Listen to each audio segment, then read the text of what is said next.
Field marshal سید آصم منیر کی زیر صدارت 276ویں کور کمانڈرز کانفرنس، شہداء کو خراج عقیدت، فاتحہ خوانی۔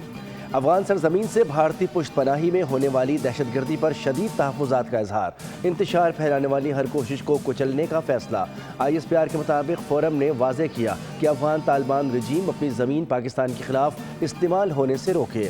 مسلح افواج آپریشن غزل الحق کے تحت انٹیلیجنس بیسڈ کارروائیاں جاری رکھیں گی۔ بھارت کے سنتاس معاہدے سے متعلق بیانات کا سخت نوٹس، جائز پانی کے تحفظ کے لیے تمام ضروری اقدامات کرنے کا عزم۔ اقوام متحدہ کی قراردادوں کے تحت کشمیر کا حق خود ارادیت یقینی بنانے پر زور۔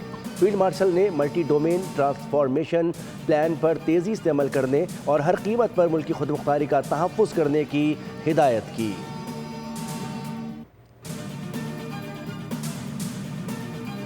ایران کے شہید سپریم لیڈر آیت اللہ علی خامنائی کے جنازے کا 10 کلومیٹر طویل تعزیتی جلوس، لاکھوں افراد شریک۔ تہران کی سڑکوں پر لوگ تصاویر اٹھا کر رہبر اعلیٰ کو خراج عقیدت پیش کر رہے ہیں۔ جلوس میں شہید سپریم لیڈر کی بیٹی، داماد، بہو اور نواسی کے جسد خاکی خصوصی گاڑی میں رکھے گئے ہیں۔ سیکیورٹی کے سخت انتظامات، متعدد اہم شاہراہوں کو بند کر دیا گیا۔ جنازہ جلوس امام حسین اسکوائر، انقلاب اسٹریٹ، انقلاب اسکوائر، آزادی اسکوائر اور شاہد لشگری ہائی وے سے ہوتا ہوا مہرآباد بین الاقوامی ہوائی اڈے کے قریب پہنچ کر اختتام پذیر۔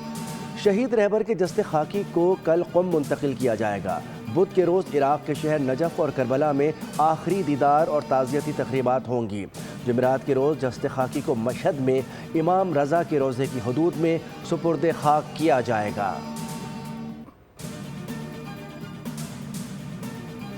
حماس نے غزہ میں اپنی حکومت ختم کر دی، 20 سال بعد غزہ حکومت سے دستبرداری کا اعلان۔ ترجمان کے مطابق اقدام سے فلسطین ٹیکنوکریٹک کمیٹی کے لیے سول انتظام سنبھالنے کی راہ ہموار ہوگی۔ حماس سنجیدگی کے ساتھ غزہ کا انتظامی کمیٹی کے سپرد کرنے کو تیار ہے۔ حماس جنگ بندی کے بعد غزہ کے انتظامی ڈھانچے کا حصہ بننے کی خواہش نہیں۔ حماس نے اپنا کام مکمل کر دیا، ثالث معاہدے پر عمل درآمد یقینی بنائے۔ تہران میں حماس کی لیڈرشپ کونسل کے سربراہ محمد درویش سے ملاقات میں باقر قالیباف نے واضح کیا کہ ایران کبھی اسرائیل کو تسلیم نہیں کرے گا۔ امریکہ سے معاہدہ مشکل ضرور ہے لیکن ناممکن نہیں۔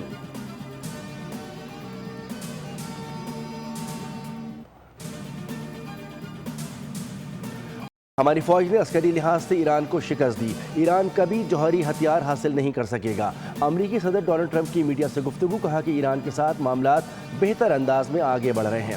ہماری فوج بہترین ہے جس کا مظاہرہ وینزویلا میں کیا گیا، 1 سال کے اندر ہی اسٹاک مارکیٹ بلند ترین سطح پر پہنچ گئی۔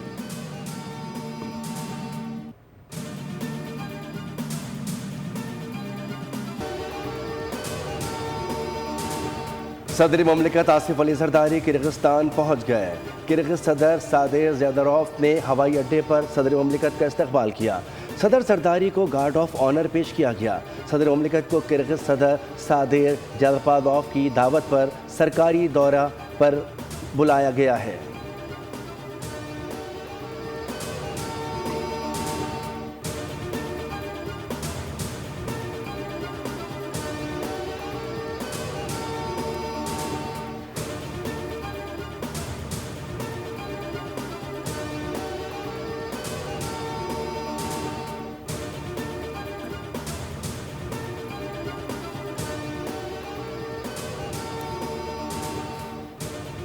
صاف مودی سرکار کو یہ پیغام پہنچانا چاہیں گے، جنگ میں ہمارا افواج نے، ہمارا ایئر فورس نے، اس ملک نے آپ کو تاریخی عبرتناک شکست دلوائی۔ یہ عبرتناک شکست آپ سے ہضم نہیں ہو رہا۔ مودی کو بتانا چاہ رہا ہوں، ہم جانتے ہیں آپ کا سازش کیا ہے، آپ کا سازش ناکام ہوگا۔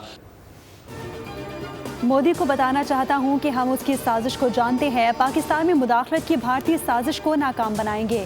چیئرمین پیپلز پارٹی بلاول بھٹو کا گلگت میں خطاب، کہا کہ سنتاس معاہدے پر کوئی سمجھوتا نہیں کریں گے، سدھو پر جنگ لڑنی پڑی تو لڑیں گے۔ بلاول نے کہا کہ ایران کے عوام کو سلام پیش کرتے ہیں جنہوں نے اسرائیل کو شکست دی اور اپنے خلاف ہر سازش کو ناکام بنایا۔ چیئرمین پیپلز پارٹی بلاول بھٹو زرداری کی یادگار شہداء پر حاضری، فاتحہ خوانی کی۔ پھول رکھے۔ حاضری کے بعد بلاول بھٹو نے نومنتخب وزیر اعلیٰ امجد حسین ایڈوکیٹ کی تقریب حلف برداری میں شرکت کی۔ امجد ایڈوکیٹ سے گورنر سید مہدی شاہ نے حلف لیا۔